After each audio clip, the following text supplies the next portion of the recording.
ओम श्री सद्गुरु परमात्मने नमः। श्री वशिष्ठ जी बोले, हे रामचंद्र जी,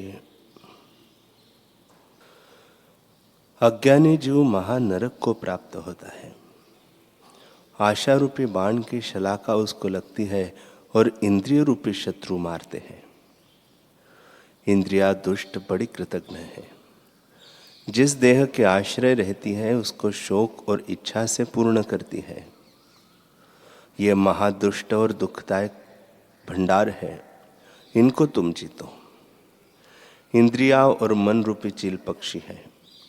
जब इनको विषय भोग नहीं होते तब ऊर्ध्व को उड़ते हैं, और जब विषय प्राप्त होते हैं तब नीचे को आ गिरते हैं। जिस पुरुष ने विवेक रूपी जाल से इनको बांधा है उसको ये भोजन नहीं कर सकते, जैसे पाषाण के कमल को हाथी भोजन नहीं कर सकता। हे रामचंद्र जी, ये भोग आपात रमणीय और अत्यंत विरस है। जो पुरुष इनमें रमण करता है वह नरक को प्राप्त होगा, और जो पुरुष ज्ञान के धन से संपन्न है और देह रूपी देश में रहता है वह परम शोभा पाता है और आनंदवान होता है, क्योंकि बड़े ऐश्वर्य से उसने इंद्रिय रूपी शत्रु को जीते हैं। हे रामचंद्र जी, सुवर्ण के मंदिर में रहने से ऐसा सुख नहीं मिलता जैसा निर्वासनी ज्ञानवान पुरुष को सुख मिलता है। जिस पुरुष ने इंद्रियों और असत रूपी शत्रु को जीता है वह परम शोभा से शोभता है, जैसे हिम ऋतु को जीत के वसंत ऋतु में मंजीरी शोभती है। जिस पुरुष के चित्त का गर्व नष्ट हुआ है और जिसने इंद्रिय रूपी शत्रु को जीता है उसकी भोग वासना नष्ट हो जाती है, जैसे शीतकाल में पद्मिनियां नष्ट हो जाती हैं। हे रामचंद्र जी, यह संसार महाभय का देने वाला है। अल्प विवेकवान पुरुष भी माया रूपी संसार में गिर पड़ते हैं। तुम और जीवो किनाई इसमें मत गिरो। यह संसार माया रूप है और अनेक अर्थों की जंजीर संयुक्त है। माया मोह रूपी कुहरे से जीव अंधे हो गए हैं। इससे तुम विवेक पथ का आश्रय करके बोध से सत का अवलोकन करो और इंद्रियों से वैराग्य रूपी नौका में संसार समुद्र को तर जाओ।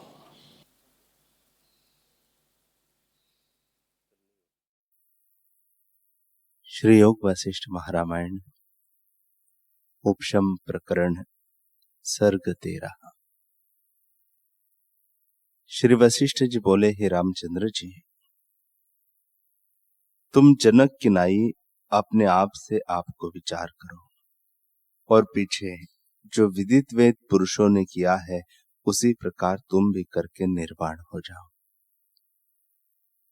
जो बुद्धिमान पुरुष है और जिनका यह अंत का जन्म है वे राजस सात्विकी पुरुष आप ही परम पद को प्राप्त होते हैं।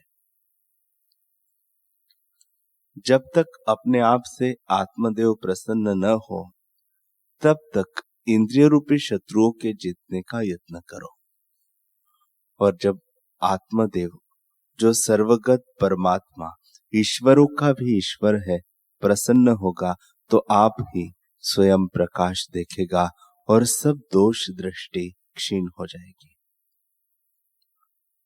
मोह रूपी बीज को जो मुट्ठी भर बोता था और नाना प्रकार की आपदा रूपी वर्षा से महामोह की बेली जो होती दृष्टि आती थी वह सब नष्ट हो जाती है।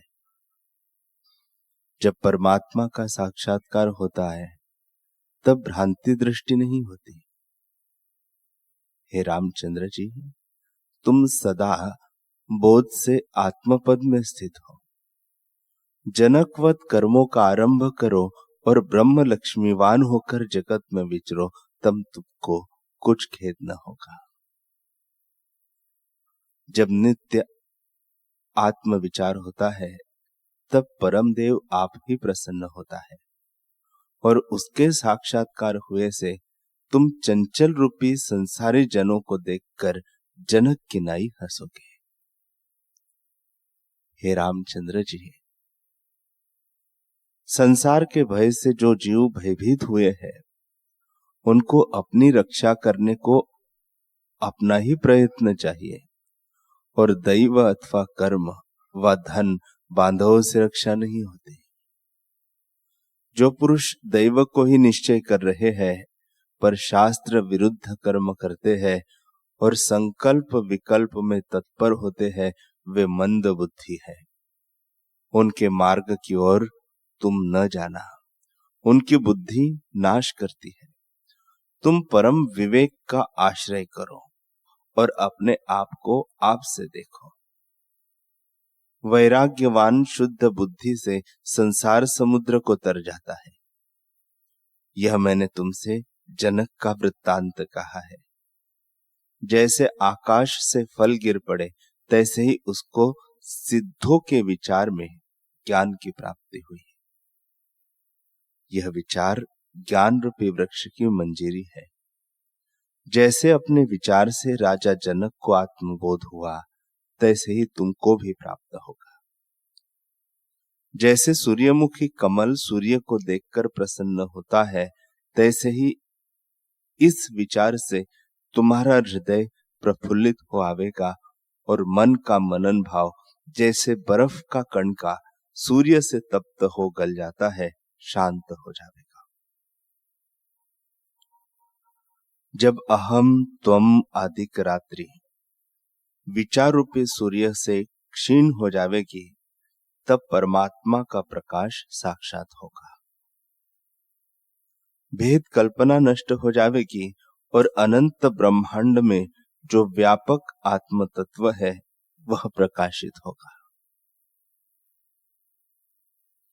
जैसे अपने विचार से जनक ने अहंकार रूपी वासना का त्याग किया है, तैसे ही तुम भी विचार करके अहंकार रूपी वासना का त्याग करो।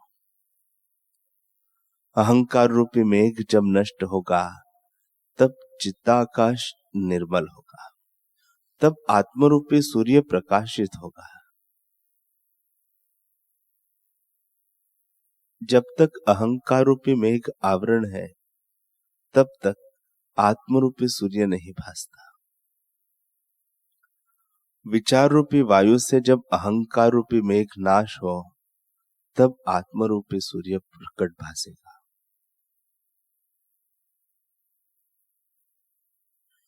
हे राम जी, ऐसे समझो कि न मैं हूं न कोई और है, न नास्ति है न अस्ति है।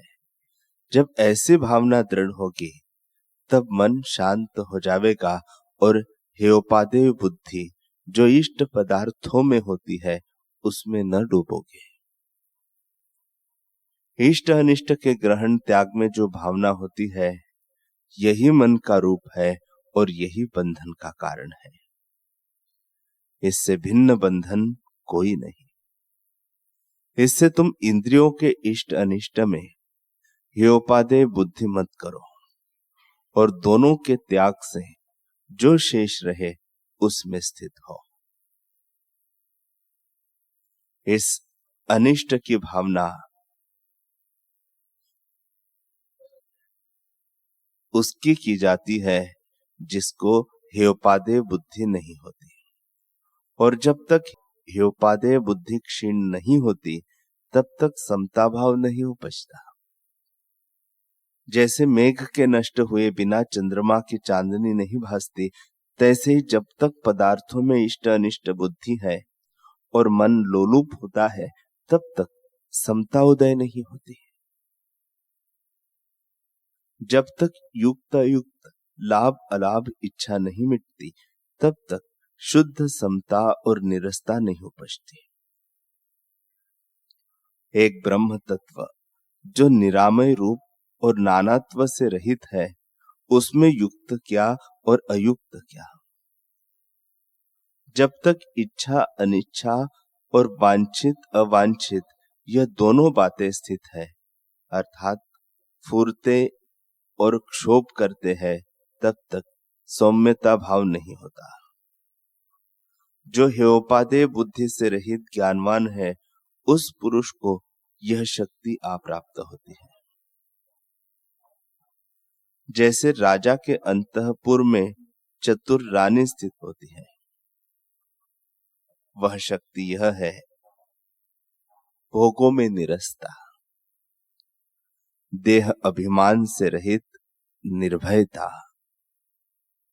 नित्यता, समता, पूर्ण आत्मदृष्टि, ज्ञान निष्ठा, निरीक्षता, निरअहंकारता, आपको सदा अकर्ता जानना, इष्ट अनिष्ट की प्राप्ति में समचित्तता, निर्विकल्पता, सदा आनंद स्वरूप रहना, धैर्य से सदा एक रस रहना, स्वरूप से भिन्न वृत्ति न फुरना, सब जीवों से मैत्री भाव, सत्य बुद्धि, निश्चयात्मक रूप से तुष्टता, मुदिता और मृदु भाषणा, इतनी शक्ति ह्योपादेय से रहित पुरुष को आप्राप्त होती है। हे रामचंद्र जी, संसार के पदार्थों की ओर जो चित्त धावता है, उसको वैराग्य से उल्टा के खींचना। जैसे पुल से जल के वेग का निवारण होता है, तैसे जगत से रोककर मन को आत्मपद में लगाने से आत्मभाव प्रकाशता है। इससे हृदय से सब वासना का त्याग करो और बाहर से सब क्रिया में रहो। वेग से चलो, श्वास लो और सर्वदा सब प्रकार चेष्टा करो, पर सर्वदा सब प्रकार की वासना त्याग करो। संसार रूपी समुद्र में वासना रूपी जल है और चिंता रूपी सिवार है। उस जल में तृष्णावान रूपी मत्स्य फंसे हैं। यह विचार जो तुमको कहा है, उस विचार रूपी शिला से बुद्धि को तीक्ष्ण करो और इस जाल को छेदो, तब संसार से मुक्त होगे।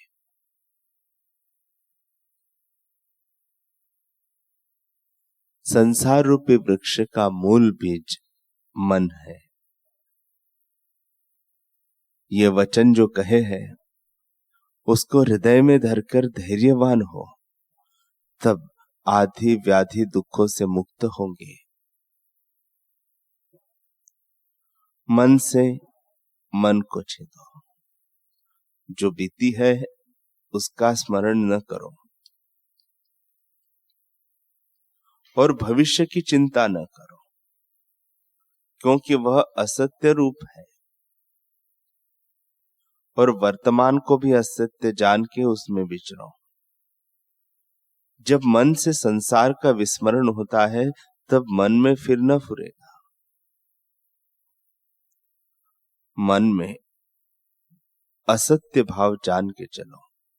बैठो, श्वास लो, निश्वास करो, उछलो, सोवो, सब चेष्टा करो, परंतु भीतर सब असत्य रूप जानो, तब खेद न होगा।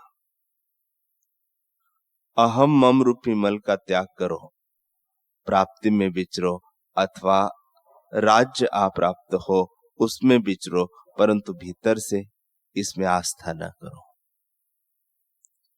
जैसे आकाश का सब पदार्थों में अन्वय है, परंतु किसी से स्पर्श नहीं करता, तैसे ही बाहर कार्य करो, परंतु मन से किसी में बंधेमान न हो। तुम चेतन रूप अजन्मा महेश्वर पुरुष हो, तुमसे भिन्न कुछ नहीं और आप में व्याप रहे हो। जिस पुरुष को सदा यही निश्चय रहता है, उसको संसार के पदार्थ चलायमान नहीं कर सकते। और जिसको संसार में आसक्त भावना है और स्वरूप भूले है, उनको संसार के पदार्थों से विकार उपजता है और हर्ष, शोक और भय खींचते हैं। उससे वे बंधे हुए हैं। जो ज्ञानवान पुरुष राग द्वेष से रहित है, उनको लोहा, बट्टा, पाषाण और स्वर्ण सब एक समान है। संसार वासना के ही त्यागने का नाम मुक्ति है। हे रामचंद्र जी, जिस पुरुष को स्वरूप में स्थिति हुई है और सुख दुख में समता है, वह जो कुछ करता, भोगता, देता, लेता इत्यादि क्रिया करता है, सो करता हुआ भी कुछ नहीं करता।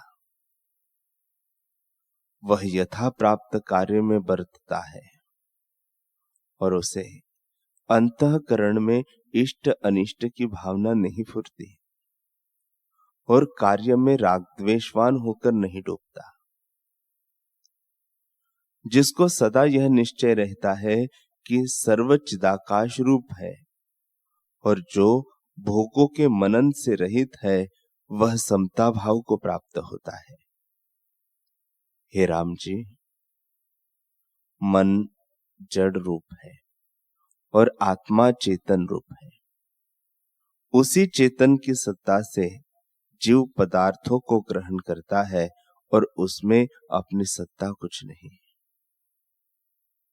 जैसे सिंह के मारे हुए पशु बिल्ली भी खाने लगती है, उसको अपना बल कुछ भी नहीं है, तैसे ही चेतन के बल से मन दृश्य का आश्रय करता है।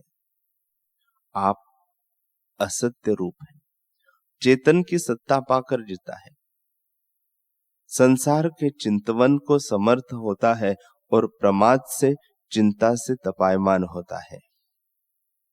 यह वार्ता प्रसिद्ध है कि मन जड़ है और चेतन रूपी दीपक से प्रकाशित है। चेतन सत्ता से रहित सब समान है और आत्मसत्ता से रहित उड़ भी नहीं सकता। आत्मसत्ता को भुलाकर जो कुछ करता है, उस फुरने को बुद्धिमान कलना कहते हैं। जब वही कलना शुद्ध चेतन रूप आपको जानती है, तब आत्मभाव को प्राप्त होता है और प्रमाद से रहित आत्मरूप होता है। चित्त कला जब चैत्य दृश्य से अस्फुर होती है, उसका नाम सनातन ब्रह्म होता है और जब चैत्य के साथ मिलती है, तब उसका नाम कलना होता है। स्वरूप से कुछ भिन्न नहीं, केवल ब्रह्म तत्व स्थित है और उसमें भ्रांति से मन आदि भासते हैं। जब चेतन सत्ता दृश्य के सम्मुख होती है, तब वही कलना रूप होती है और अपने स्वरूप के विस्मरण किए से और संकल्प की ओर धावने से कलना कहती है। वह आपको परिचिन्न जानती है, उससे परिचिन्न हो जाती है और हेपादेय धर्मिणी होती है। हे राम जी, चित्त सत्ता अपने ही फुरने से जड़ता को प्राप्त हुई है और जब तक विचार करके न जगावे, तब तक स्वरूप में नहीं जागती। इसी कारण सत्य शास्त्रों के विचार और वैराग्य से इंद्रियों का निग्रह करके अपनी कलना को आप जगाओ। सब जीवों की कलना विज्ञान और सम करके जगाने से ब्रह्म तत्व को प्राप्त होती है और इससे भिन्न मार्ग से भ्रमता रहता है। मोह रूपी मदिरा से जो पुरुष उन्मत्त होता है, वह विषय रूपी गड्ढे में गिरता है। सोई हुई कलना आत्मबोध से नहीं जगाते, अप्रबोध ही रहते हैं, सो चित्त कला जड़ रहती है। जो भासती है तो भी असत्य रूप है।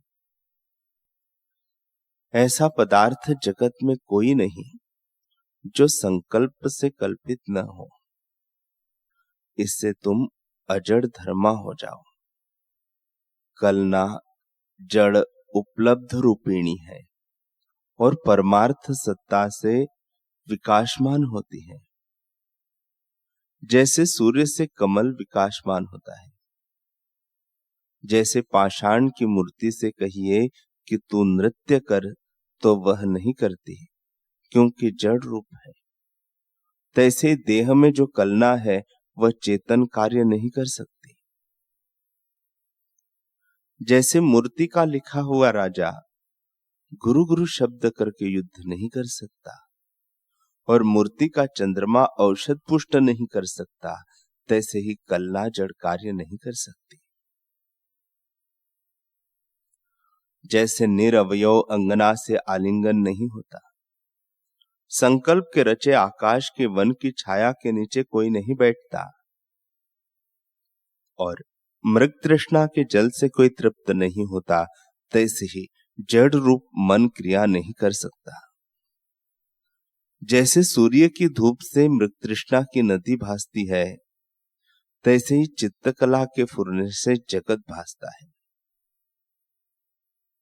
शरीर में जो स्पंदन शक्ति भासती है वही प्राण शक्ति है और प्राणों से ही बोलता चलता बैठता है। ज्ञान रूप संविद जो आत्म तत्व है उसमें कुछ भिन्न नहीं। जब संकल्प कलना फुरती है तब अहम त्वम इत्यादि कलना से वही रूप हो जाती है और जब आत्मा और प्राण का फुरना इकट्ठा होता है अर्थात प्राणों से चेतन संवित मिलता है, तब उसका नाम जीव होता है और बुद्धि चित्त मन सब उसी के नाम है। सब संज्ञा अज्ञान से कल्पित होती है। अज्ञानी को जैसी भासती है तैसे ही उसको है। परमार्थ से कुछ हुआ नहीं, न मन है न बुद्धि है न शरीर है, केवल आत्मा मात्र अपने आप में स्थित है।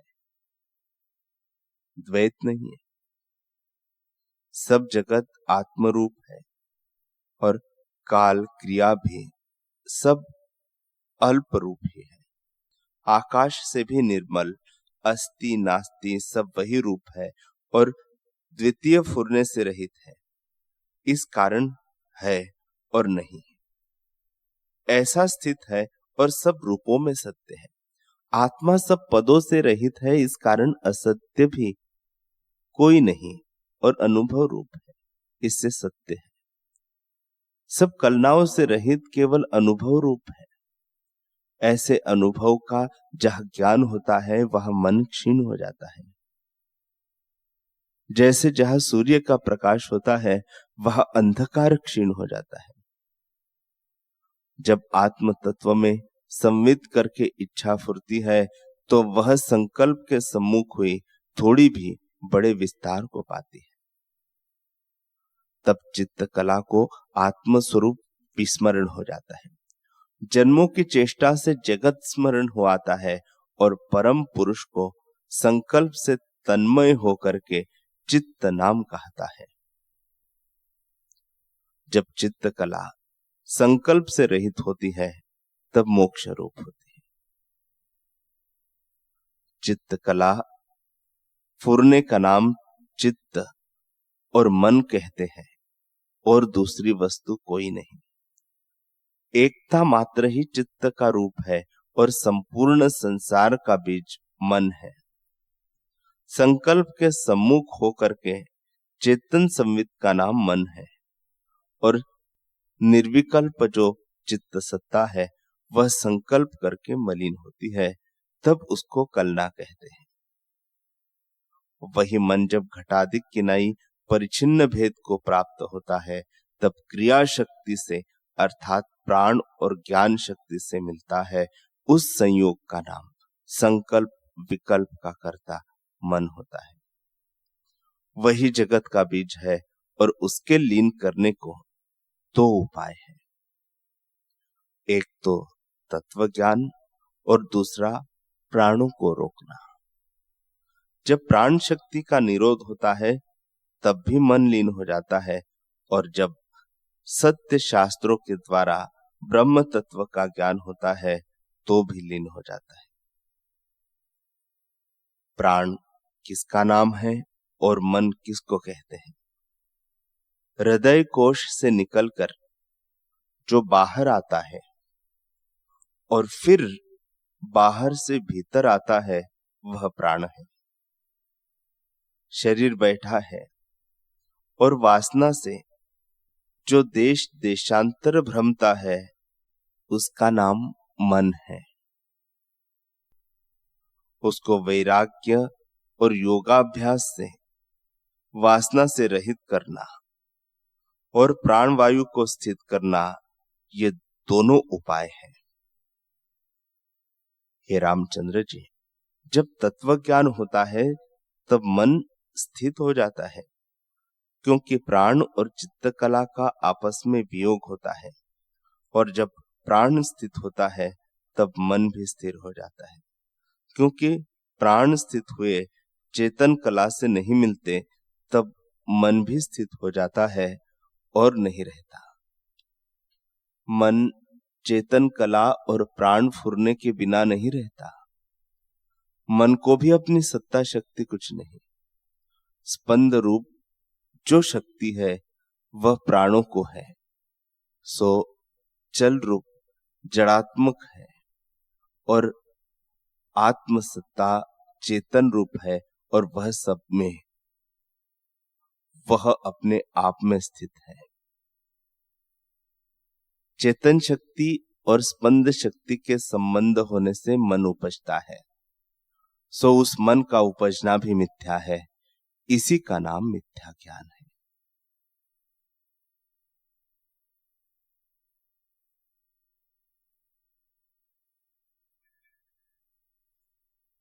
हरि ओम।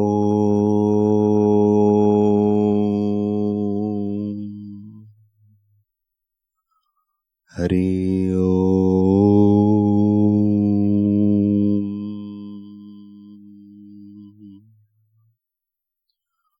ओम। सहना भवतु सहनौ भुनक्तु सह वीर्यं करवावहे तेजस्विनावधीतमस्तु मा विद्विषावहे। ओम शांति शांति शांति। श्री सद्गुरुदेव भगवान की जय।